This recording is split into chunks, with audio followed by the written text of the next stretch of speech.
Fala galera, tudo bom? Estou passando aqui para a gente trocar mais ideias sobre física, certo? A gente vai entrar num tema agora que eu acho super bacana, tá? É um tema que ele envolve muitas ideias, traz muitas ideias, e aí o que é que eu decidi? Eu decidi fazer essa aula sobre esse tema, que é calorimetria, ela dividida em duas partes. Uma que a gente vai trazer todo o embasamento, tudinho tranquilo, sobre o que é calor, sobre quais são os tipos de calor e tudo mais.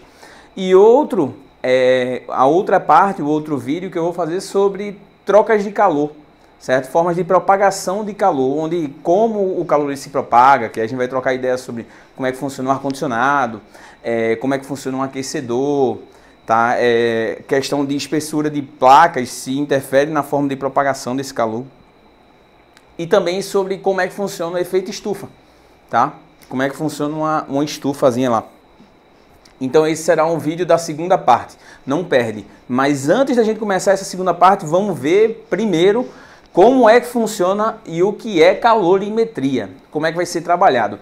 Antes da gente definir o que é calorimetria, a gente precisa definir primeiro, acima de tudo, o que é energia térmica. Energia térmica, gente, energia térmica traz a ideia justamente daquilo que a gente estudou no início de termologia, quando a gente fala de temperatura. Que a gente viu que as moléculas elas se agitam de maneiras diferentes, que essa agitação ela funciona devido à temperatura. Quanto maior a temperatura que uma molécula está, maior é a agitação dela. E quanto menor é a temperatura que essa molécula vai estar, menor será a sua agitação térmica. Então o que acontece? A energia térmica dessa molécula está intimamente associada à temperatura. Mas é comum eu ter substâncias ou corpos que eles entram em contato, mas eles com temperaturas diferentes. E aí eu observo que depois de um tempo, eles vão entrar em equilíbrio. Por exemplo, se eu misturo Coca-Cola com gelo, eu percebo que a Coca está a uma temperatura mais alta que o gelo. E aí, com o passar do tempo, a Coca, ou a mistura Coca-Cola mais gelo, ela começa a ficar mais fria, começa a entrar numa temperatura mais baixa, tá, do que a Coca estava inicialmente. Certo? Então é por conta disso que a gente até prefere tomar uma Coca-Cola mais gelada, a gente mistura o gelo.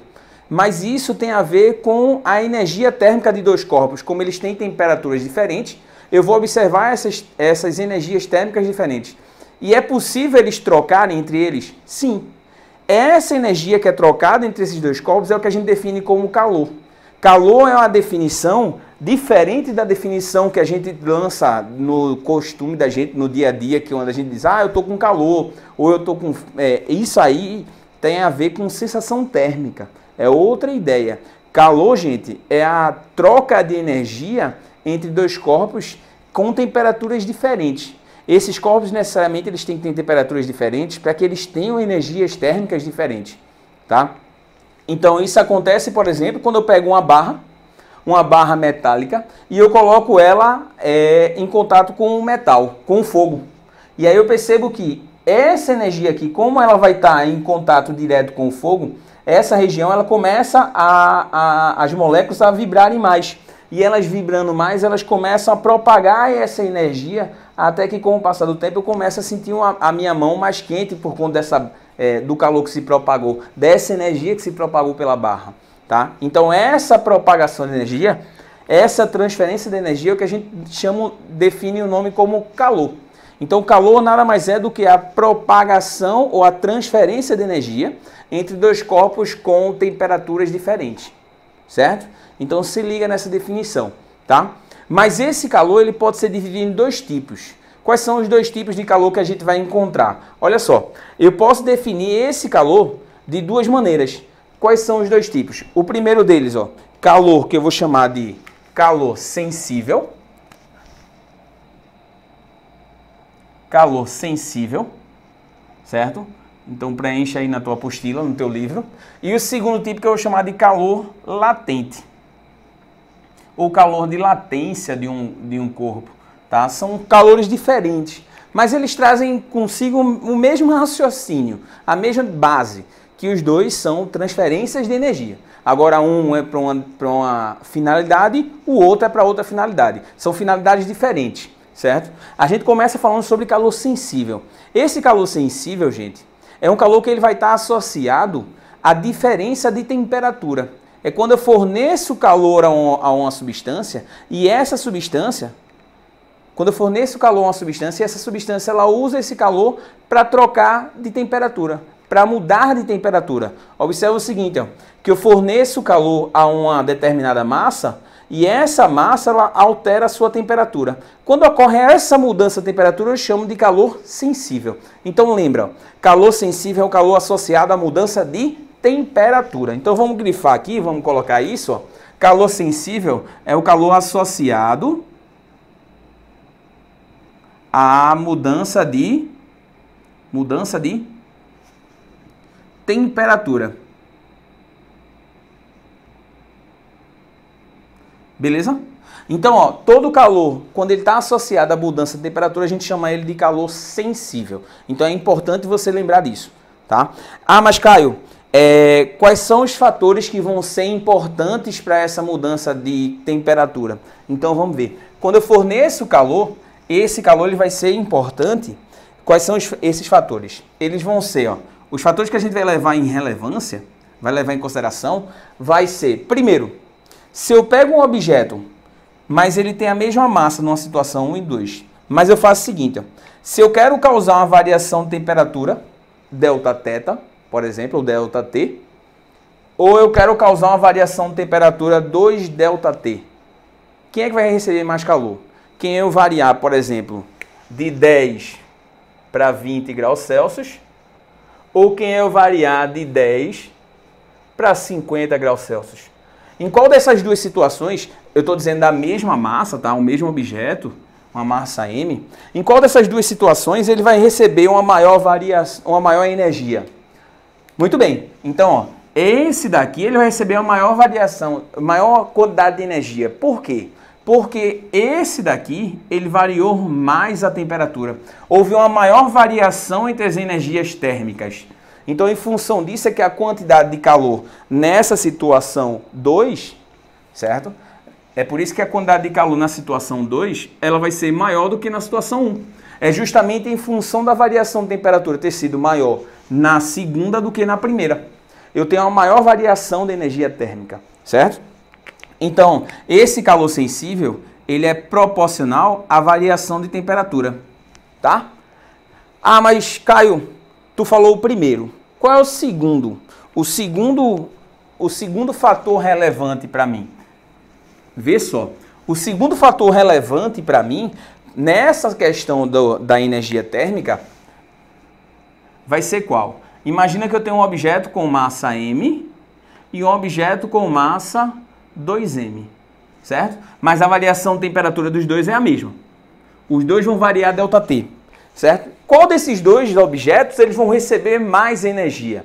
O que tem menor quantidade de moléculas ou o que tem maior quantidade de moléculas? Então, exatamente, o que tem maior quantidade de molécula, ele vai precisar de mais calor. Ele vai precisar de mais energia para variar a sua temperatura, para que os dois variem o mesmo ΔT.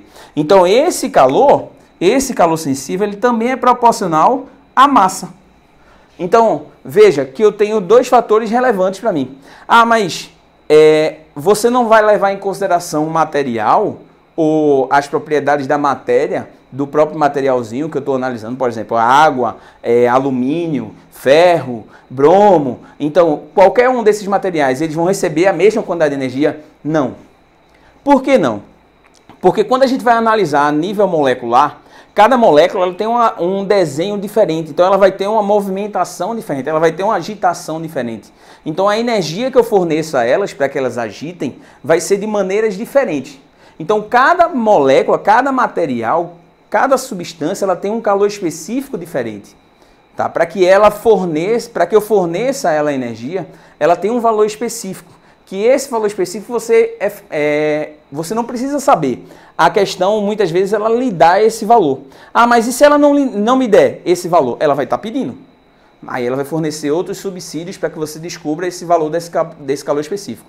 Mas eu não preciso ter decorado todos. Mas lógico que vai ter alguns que você vai acabar decorando de tanto uso, como por exemplo da água, o do gelo, o do vapor, certo? Então, esses calores específicos, com o passar do tempo, você vai acabar decorando alguns, tá? Mas olha só, vamos voltar aqui. Ah, então como é que eu vou fazer para relacionar tudo? Eu faço assim, ó, calor sensível, ele é dado pela massa multiplicado pelo calor específico vezes a variação de temperatura, certo? Que muita gente chama essa equação aqui de macete, certo? Para decorar essa equação. Mas olha, quais são os fatores importantes? Primeiro, eu teria a massa aqui, certo? O segundo, que é um dos mais importantes aqui, ó, é o calor específico da matéria.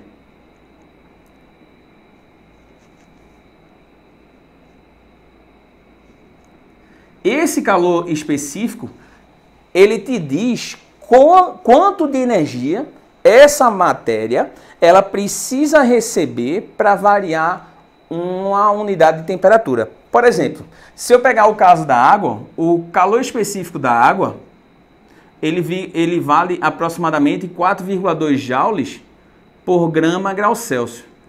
Ou seja, para que cada grama de água varie 1 grau Celsius, eu preciso fornecer 4,2 joules de energia.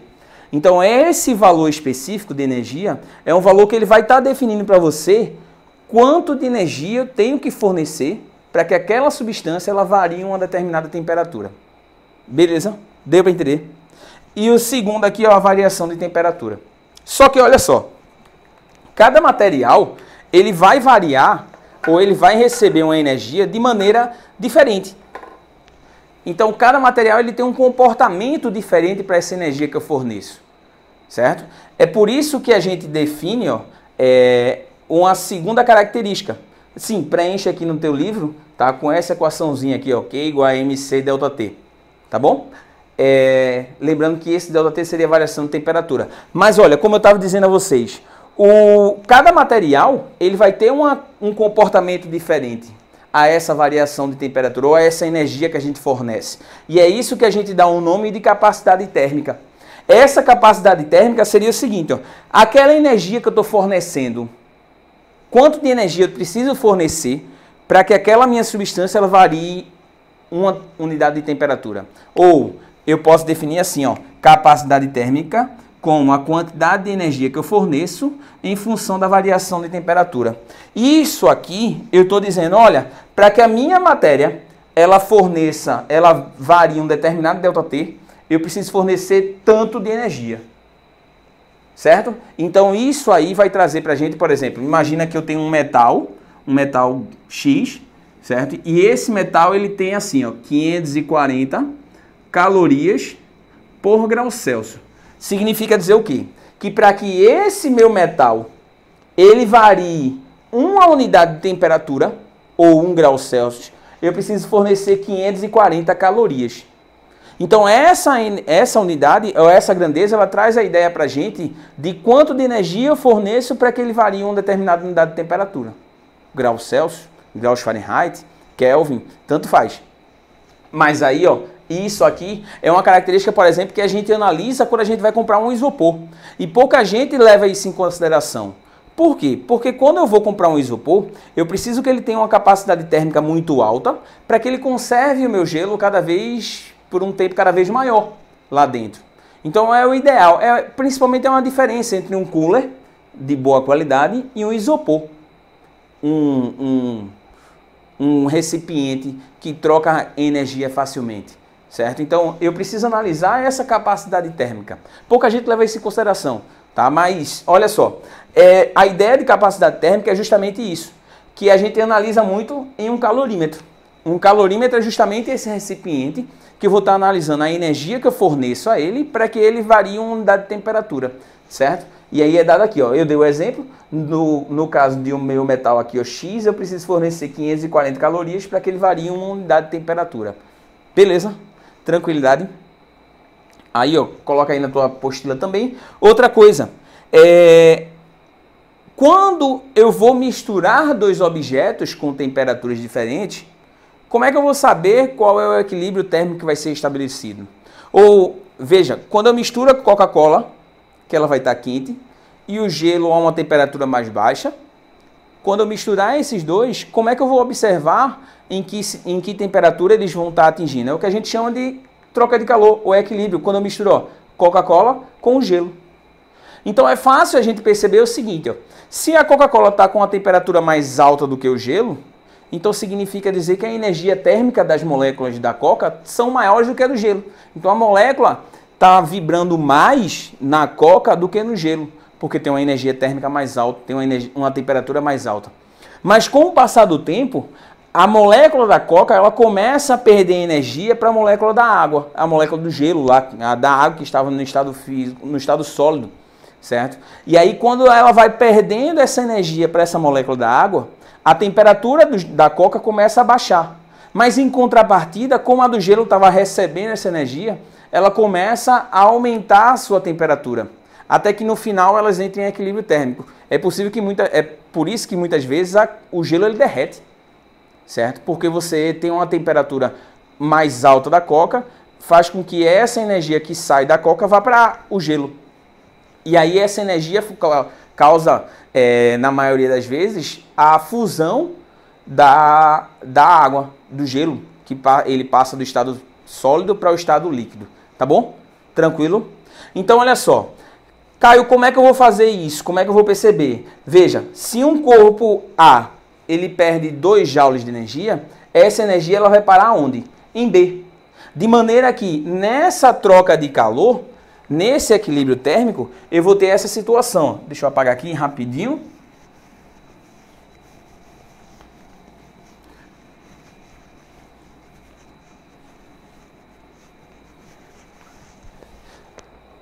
E aí, quando eu tiver essa troca de calor, eu vou determinar ela da seguinte maneira, ó. Olha só. Eu vou ter aqui a quantidade de energia que vai ser cedida pelo corpo A, mais a quantidade de energia que vai ser recebida pelo corpo B. Como só existe troca de energia entre esses dois, e a gente só vai analisar entre esses dois, é por isso que a gente, em muitas questões, a gente diz que é um calorímetro ideal, que ele só permite a troca de energia entre a Coca e o gelo, por exemplo, certo? A soma dessas energias, ela tem que dar quanto? 0. Tá? Então, ó, a energia que sai do corpo A, mais a energia que o corpo B recebe, ela tem que dar 0. Certo? Tranquilo, fera? Então se liga nisso e preenche aí. Agora vê só, essa energia quando ela é fornecida, ela pode fazer com que o objeto ele mude de temperatura, mas se ele não muda de temperatura, ele pode mudar de quem? De estado físico. Tá? E aí se ele vai mudar de estado físico, a gente dá um outro nome a esse calor. Não mais calor sensível, mas a gente chama, ó, de calor latente, ou calor de latência de um objeto ou de uma matéria, que ele define o seguinte, ó, esse calor latente é a energia que eu vou fornecer para que a minha substância ela mude de estado físico. O gelo, por exemplo, ele estava a menos 10 graus Celsius, mas ele vira água a 10 graus Celsius positivo. Tá? Então, essa energia ela vai ser necessária para que o objeto mude de estado físico. Ah, mas Caio, peraí. O professor de Química, ele construiu um diagrama para mim, que esse diagrama ele tinha um comportamento que era assim, ó. Ele era o seguinte, quando ele fazia um gráfico da temperatura em função do calor, esse gráfico ele era desenhado assim. Isso para uma substância pura, certo? Mas não é assim não? É sim. Ele também deve ter dito a você que aqui a substância encontra-se no estado sólido, por exemplo. Aqui ela teria uma mudança de estado físico do sólido para o líquido e aqui ela estaria no estado líquido. Beleza. Mas olha só. Perceba que nesse patamar onde ocorre uma mudança de estado físico, a temperatura ela não é alterada. Apesar de eu ter fornecido uma determinada quantidade de calor aqui, ó, desse Q1 para esse Q2, apesar de eu ter fornecido uma determinada quantidade de calor, certo? Ele mudou somente de estado físico, ele não muda a temperatura. Gente, então o que é que acontece? Se liga, que toda substância pura, ela tem como característica ter um patamar bem definido na mudança de estado físico. A substância ou ela muda de estado físico, ou ela muda de temperatura. Ah, ela não muda as duas ao mesmo tempo? Não. É por isso que o gelo, quando ele está no congelador, certo? Se você tirar e ele começar a mudar de estado físico, se eu tinha gelo a 0 graus Celsius, a água ela só vai deixar de ter 0 graus Celsius quando todo o gelo que tinha dentro dela derreter, mudar de estado físico completamente. Então, até que todo o gelo derreta, ela não vai mudar de temperatura, ela vai permanecer na mesma temperatura. É isso que a gente define como calor latente. Então, se você olhar nesse gráfico, eu teria o seguinte, ó, eu teria nesse caso aqui, ó, um calor sensível, nesse patamar aqui, ó, um calor latente, calor associado à mudança de estado físico, e nessa situação aqui, um calor sensível. Calor sensível é 1, calor sensível é 2. Aqui no estado líquido, aqui no estado sólido. A mesma coisa acontece, gente, entre o líquido e o gasoso, tá? Você poderia colocar aqui um outro patamar líquido mais gasoso e em seguida o estado gasoso. Gasoso para vapor, porque depois a gente vai trocar uma ideia sobre a diferença entre gás e vapor, tá? Mas por enquanto a gente associa essa situação, tá bom? Tranquilo, né? Então olha só, dessa forma, o que é que vai acontecer? A minha substância, quando ela está no estado de mudança de estado físico, ela não muda de temperatura. Então eu só preciso observar uma coisa. Se ela não muda de temperatura, a quantidade de energia que eu preciso fornecer aqui e aqui, como não tem mudança de temperatura, certo? A quantidade de energia que eu forneço aqui e aqui são diferentes. Por quê? Porque quanto mais moléculas eu tiver, mais energia eu tenho que fornecer. Então, em função disso, ó, é que esse calor latente, ele vai ser proporcional à massa. Quanto maior a massa, mais energia eu preciso fornecer, certo? Para que as minhas moléculas, quanto mais moléculas eu tiver, mais energia eu tenho que fornecer para que ela mude de estado físico. Então, em função disso é que a gente traz essa ideia do calor latente. O calor latente ele é justamente esse calor associado à mudança de estado físico. Beleza? Então, fera, se liga que a gente vai fazer o seguinte, ó. Eu vou reescrever esse calor latente da seguinte forma. Calor latente, ele vai ser visto como a massa vezes o calor latente do objeto. Uma característica desse objeto. Olha só. Esse Lzinho aqui, ó, é o calor latente da matéria. É ele quem me diz a quantidade de energia que eu devo fornecer para que uma substância ela mude de estado físico. Por exemplo, se eu pegar uma determinada substância e eu disser a você, ó, eu vou dizer a você o seguinte, o calor latente dessa substância, ele vale 540 calorias por grama. Olha só, esse calor latente dessa substância, ele vale 540 calorias por grama. Significa dizer o seguinte, ó, que para cada grama dessa substância mudar de estado físico, eu preciso fornecer 540 calorias de energia. Para que cada uma das gramas que tiver nessa substância, cada partezinha de massa tiver, eu preciso fornecer 540 calorias. Tranquilo? Tranquilidade? Então, ó, coloca isso aí para mim no teu livro, ó. Nos fatores importantes, a gente tem a massa, tá? E essa equaçãozinha tu preenche aqui, ó, como sendo a quantidade de energia, o calor latente da substância. Certo? Tranquilo, fera? Belezal? Então, daqui a pouco eu retorno com a parte de exercícios. Por enquanto, preenche teu livro aí, tá bom? Valeu!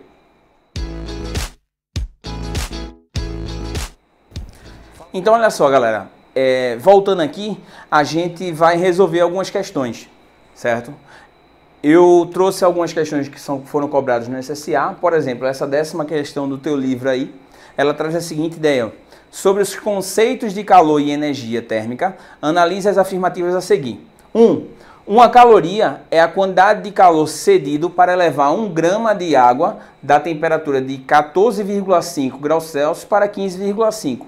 Isso aí é verdade. Por exemplo, perceba que nessa situação, ele diz que a quantidade de massa está aqui, ó, 1 grama de água, tá? E ele é a energia necessária para variar 1 grau Celsius de temperatura aqui, ó. Beleza? Então é justamente o que a gente tinha definido como calor específico. Então uma caloria de energia é a quantidade de energia cedida que eu vou fornecer ali para que 1 grama de água varie de 14,5 para 15,5, por exemplo. Poderia ser de 10 para 11, de 11 para 12, mas desde que a variação fosse de 1 grau Celsius. Beleza? 2. Calor é uma forma de energia possível de ser armazenada. Falso. Falso. Calor não é armazenado, é energia que é armazenada. Calor é a transferência de energia, que é justamente o que diz a 3. Ó. Calor é uma energia em movimento, que é transferida de um corpo de maior temperatura a outro de menor temperatura. Beleza. Então essa 3 ela traz justamente a definição de calor, que é a energia térmica entre dois corpos, que transita entre dois corpos com temperaturas diferentes. Tá? Então a resposta certa dessa questão 10 seria o item D. A resposta da letra D, que traz o item 1 e 3 como as afirmativas corretas. Tá? Vê a próxima questão para a gente. Olha só. Questão 5. Em um recipiente existem 500 gramas de água a 80 graus Celsius e nele é colocada uma certa quantidade de gelo a menos 10 graus Celsius. Qual a massa de gelo em gramas necessária para que a temperatura final seja de 25 graus Celsius? Então, fera, se liga que essa é uma questão que a UPE ela ama, ela venera equilíbrio térmico, tá? Então, não vai para a prova sem estudar calorimetria e sem estudar equilíbrio térmico, certo? A gente disse em trocas de calor que a quantidade de calor do objeto A mais a quantidade de calor do objeto B ela vale quanto? Vale 0. Certo? Então, perceba que eu tenho duas situações. Eu tenho um objeto, uma certa quantidade de água que estava a 80 graus Celsius e que ela vai diminuir até 25 graus Celsius e que essa energia ela vai fazer com que certa quantidade de gelo ela derreta, ela saia de menos 10 e vá até 25 graus Celsius. Eu preciso saber qual é essa massa de gelo, o que é que ela vai fazer, tá? Então, para isso, antes de tudo, eu vou descobrir qual é a energia que essa massa de 500 gramas ela vai ceder para essa substância B, beleza? Então, ó, vamos fazer o seguinte, essa energia aqui, ó, esse objeto de 500 gramas está aqui, tá? Então, a quantidade de energia que ele vai ceder vai ser o seguinte, ó, a quantidade de A vai ser a massa vezes o calor específico vezes a variação de temperatura. Então, esse QA ele vai ser a massa, quanto é? 500, vezes o calor específico da água, que ele diz aqui, ó, que vale 1 caloria por grama grau Celsius, vezes a variação de temperatura. A temperatura final, lembra que essa variação de temperatura, esse ΔT, ele é sempre temperatura final menos temperatura inicial, tá? Então, aqui vai ser a temperatura final vai ser 25, menos a temperatura inicial que era 80. Se eu fizer isso, ó, a quantidade de calor de A vai ser 500 vezes menos 55, tá? Se você fizer isso, esse QA vai dar menos 27.500 calorias. Então, essa energia que essa quantidade de água, ela vai ceder, tá? Para essa substância B. Ah, Caio, por que negativo? Porque justamente ele está cedendo energia. Se ele está cedendo, essa quantidade de energia vai ficar negativa. Se ele recebe, positiva. Desde que a soma dos dois dê quanto no final? 0. Tá? Aí agora eu vou olhar para essa substância B aqui, ó. Vamos olhar para esse B aqui, ó. Se eu for olhar para essa substância B, essa massa de gelo, ela estava a menos 10 graus Celsius. Aí eu forneço energia. Quando eu forneço energia, esse gelo ele vai chegar até a temperatura de 0 graus Celsius. Quando chega em 0 graus Celsius, o que é que esse gelo vai começar a fazer? Ele vai derreter. Então ele derrete, mas a temperatura ela não é alterada. Ela continua a 0 graus Celsius. Depois disso, ele vai começar a esquentar. Então ele esquenta até quanto? Até 25 graus Celsius, que é o que a questão ela diz. Ele esquenta até 25 graus Celsius.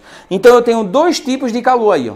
Eu tenho um calor para mudança de temperatura aqui e aqui. E eu tenho um calor para mudança de estado físico. Então aqui eu tenho um calor sensível 1. Aqui eu tenho um calor latente 1. E aqui eu tenho um calor sensível 2. Então quanto é que é a energia total aí que ele vai estar recebendo vai ser, ó, QS1 mais QL1 mais QS2, certo? Então vamos analisar passo a passo, passo a passo. Olha só para mim. Vê. Nesse caso aqui, ó, o calor sensível aqui é a massa de gelo. Então esse calor vai ser o seguinte, ó.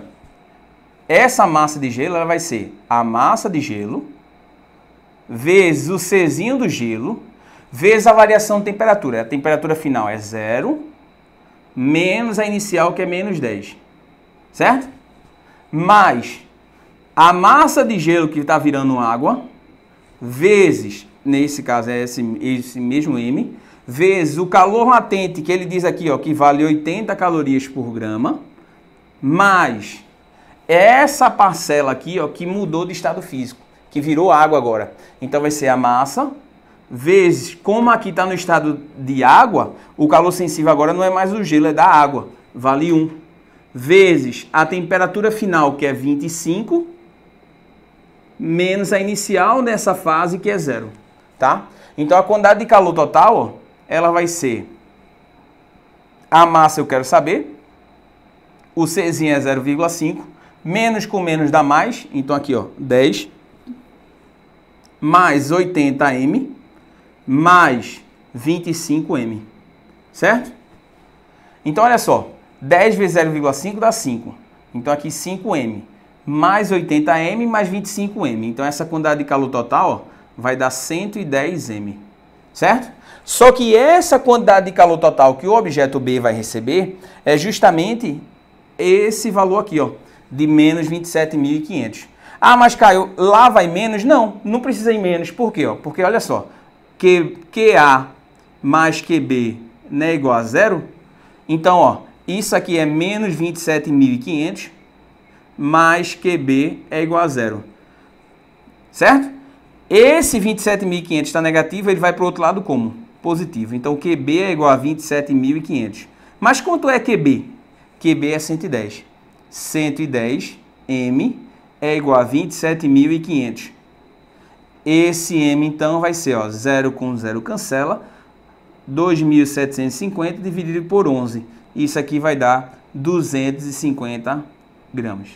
Ou seja, essa é a massa de gelo que eu preciso colocar para que a temperatura final da mistura seja de 25 graus Celsius. E perceba que nessa situação aqui, ó, eu misturei o quê? Eu misturei equilíbrio térmico, calor sensível, calor latente, tá?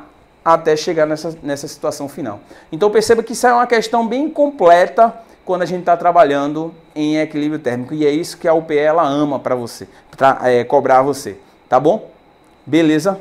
Então, fera, fica à disposição, tá aqui os cálculos, fique à disposição. Qualquer dúvida que você sentir, qualquer necessidade que você quiser de trocar ideia, de vir conversar, fique à disposição. Me procura, você sabe meu WhatsApp, sabe os canais das redes sociais que podem me procurar. Então, fique à vontade, a gente tem linha aberta. Beleza? Um grande abraço a todos e até a próxima aula, hein? Trocas de calor. Beleza? Abração!